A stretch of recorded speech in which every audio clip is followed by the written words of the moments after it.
శ్రీ మహాగణాధిపతయ నమః. శ్రీమాత్రే నమః. అందరికీ నమస్కారం.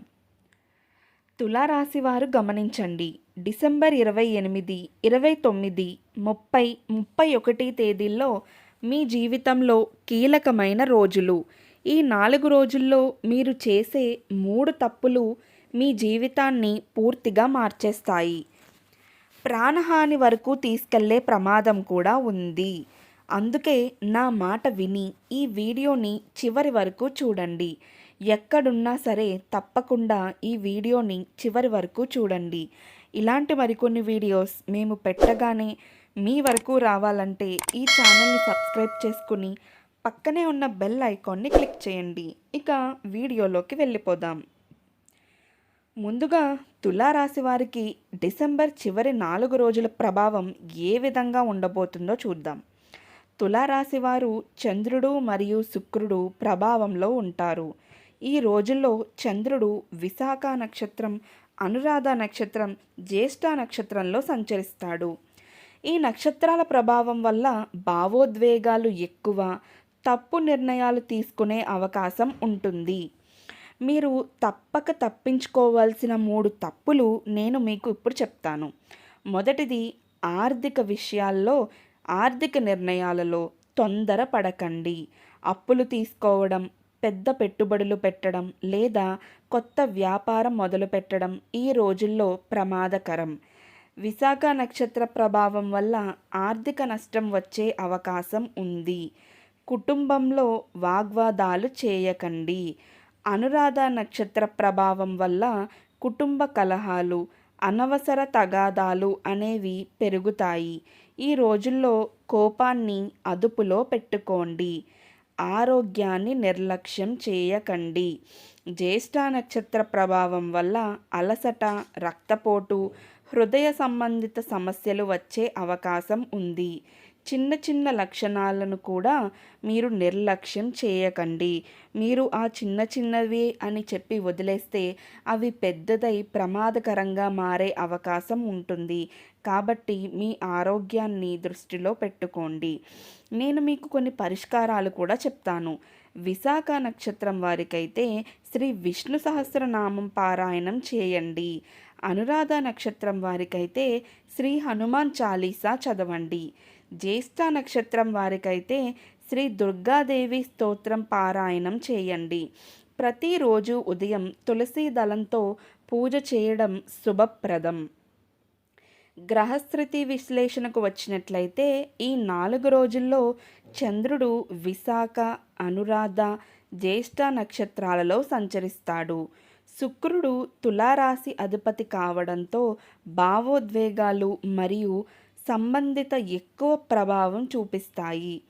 విశాఖ నక్షత్ర ప్రభావం డిసెంబర్ 28న విశాఖ నక్షత్రం శక్తి, ఉత్సాహం ఇస్తుంది. కానీ తొందరపాటు నిర్ణయాలు ప్రమాదకరం. ఆర్థిక విషయాల్లో జాగ్రత్త అనేది అవసరం. అనురాధ నక్షత్ర ప్రభావం డిసెంబర్ 29న అనురాధ నక్షత్రం స్నేహం, బంధుత్వం బలపరుస్తుంది. కానీ చిన్న చిన్న వాగ్వాదాలు పెద్ద సమస్యలకు దారితీసే అవకాశం ఉంది. జ్యేష్ఠ నక్షత్ర ప్రభావం డిసెంబర్ 30, 31న వీరికి గర్వం, అధిక ఆత్మవిశ్వాసం కలిగిస్తుంది. ఆరోగ్యాన్ని నిర్లక్ష్యం చేస్తే ప్రమాదకరం. ఆర్థిక జాగ్రత్తలకు వచ్చినట్లయితే అప్పులు తీసుకోవడం, కొత్త పెట్టుబడులు పెట్టడం ఈ రోజుల్లో నివారించండి. చిన్న లాభం కోసం పెద్ద నష్టాన్ని ఎదుర్కోవాల్సి వస్తుంది. ఇక కుటుంబంలో స్నేహితులతో అనవసరమైన వాగ్వాదాలు చేయకండి. మాటల్లో మితిమీరిన కోపం దూరం పెంచుతుంది. రక్తపోటు, హృదయ సంబంధిత సమస్యలు, అలసట ఎక్కువగా వచ్చే అవకాశం ఉంది. తేలికైన ఆహారం, ధ్యానం చేయడం, యోగా చేయడం మంచిది.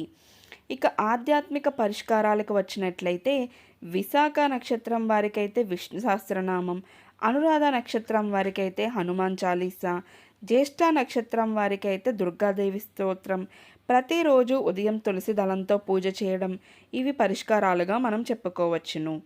ఇక ఈ వీడియో మీరు చూస్తున్నారంటే మీకు ఈ సమస్య నుండి బయటపడ్డట్టే అని మీరు చెప్పుకోవచ్చును.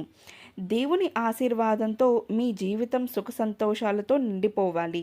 కాబట్టి మీరు ఈ సమయంలో నేను చెప్పిన జాగ్రత్తలు పాటించి ఎంతో సహనంతో ఓర్పుతో ముందుకు కదలండి. చంద్రుని స్థితికి వచ్చినట్లయితే చంద్రుడు విశాఖ, అనురాధ, జ్యేష్ఠ నక్షత్రాలలో సంచరిస్తూ భావోద్వేగాలను పెంచుతాడు. ఈ ప్రభావం వల్ల చిన్న విషయాలు కూడా పెద్ద సమస్యలుగా మారే అవకాశం ఉంది. కాబట్టి మీరు చిన్న చిన్న విషయాలకి ఎక్కువగా ఆలోచించడం, ఎక్కువగా కోప్పడడం ఇలాంటివన్నీ మానుకోండి. ఎందుకంటే చంద్రుడు స్థితి వల్ల ఇవన్నీ కూడా మీకు చిన్నదైనా సరే పెద్దదిగా కనిపిస్తుంది. ఇప్పుడు నేను మీకు ముందుగానే తెలియజేస్తున్నా కాబట్టి అలాంటి చిన్న చిన్న విషయాలు ఏమైనా మీ ఇంట్లో సమస్యలు రేకెత్తుతుంటే అవి వెంటనే పరిష్కరించుకోండి. లేదంటే అవి పెద్దదిగా మారే అవకాశం. ఆ తర్వాత మీరు ఎంతో బాధపడతారు. కాబట్టి ముందుగానే మీరు ఆ సమస్యని గుర్తించి చిన్నగా ఉన్నప్పుడే పరిష్కరించుకోండి. ఉద్యోగంలో కొత్త పనులు మొదలుపెట్టడం, పెద్ద నిర్ణయాలు తీసుకోవడం ఈ రోజుల్లో మంచిది కాదు. కాబట్టి ఇలాంటి నిర్ణయాలు ఏం తీసుకోవాలన్నా డిసెంబర్ 31 తర్వాత ఆలోచించి నిర్ణయాలు తీసుకుంటే ఎంతగానో మంచిది. సహచరులతో వాగ్వాదాలు జరపకుండా జాగ్రత్త పడాలి. వారితో ఎంతవరకు ఉండాలో ఈ 4 రోజుల్లో అంతవరకే ఉండండి. మీరు ఎక్కువ కలిసిపోయినా సరే దానివల్ల మీరు మాట్లాడిన వాళ్ళకి వేరే విధంగా అర్థమయ్యి కొత్త సమస్యలు వచ్చే అవకాశం కూడా ఉంటుంది. కాబట్టి మీరు ఈ 28 నుండి 31 వరకు ఎంతో జాగ్రత్తగా ఉండాలి. ఇక ప్రయాణ సూచనలకు వచ్చినట్లయితే ఈ రోజుల్లో అనవసరమైన ప్రయాణాలు చేయకండి. ముఖ్యంగా రాత్రి ప్రయాణాలు అనేవి నివారించండి. అవసరమైతే తప్ప మీరు ప్రయాణాలు తగ్గించుకోండి. దేవతారాధనకు వచ్చినట్లయితే విశాఖ వారికి శ్రీ విష్ణువు, అనురాధ వారికి హనుమంతుడు, జ్యేష్ఠ నక్షత్రం వారికి దుర్గాదేవి. వీరి ఆరాధనతో సమస్యలు అనేవి తగ్గుతాయి. ఇప్పుడు నేను నక్షత్రాల వారికి ఏ మంత్రం చెప్తాను. విశాఖ నక్షత్రం వారికైతే ఓం నమో నారాయణాయ అనే మంత్రం, అనురాధ నక్షత్రం వారికైతే ఓం హనుమతయే నమః అనే మంత్రం, జ్యేష్ఠ నక్షత్రం వారికైతే ఓం దుర్గాయై నమః అనే మంత్రం. ఇక దానంకి వచ్చినట్లయితే విశాఖ నక్షత్రం వారు పసుపు, తులసి దానం చేయండి. అనురాధ నక్షత్రం వారు బెల్లం, నువ్వులు దానం చేయండి. జ్యేష్ఠ నక్షత్రం వారు ఎర్ర పూలు, నిమ్మకాయ దానం. అలానే ప్రతిరోజు ఉదయం 10 నిమిషాలు ధ్యానం కూడా చేయడం ఎంతో మంచిది. శ్వాస వ్యాయామం, ప్రాణాయామం చేయడం శుభప్రదం. కాబట్టి తులారాశి వారు ఈ 4 రోజులు మీ జీవితాన్ని మార్చే రోజులు. నా మాట విని ఈ 3 తప్పులు చేయకుండా నేను చెప్పిన పరిహారాలు పాటిస్తే మీరు ఈ సమయం ఎంతో శుభప్రదంగా మార్చుకోవచ్చును. మీరు తులారాశివారు అయితే మీ కుటుంబ సభ్యులకి ఎవరైనా తులారాశివారు ఉంటే ఈ వీడియోని షేర్ చేయండి. ఎందుకంటే ఈ వీడియో ప్రతి ఒక్కరికి ఉపయోగపడుతుంది. ఈ వీడియో నచ్చినట్లయితే ఈ వీడియోని లైక్ చేసి మా ఛానల్ని సబ్స్క్రైబ్ చేసుకోండి. శుభమస్తు.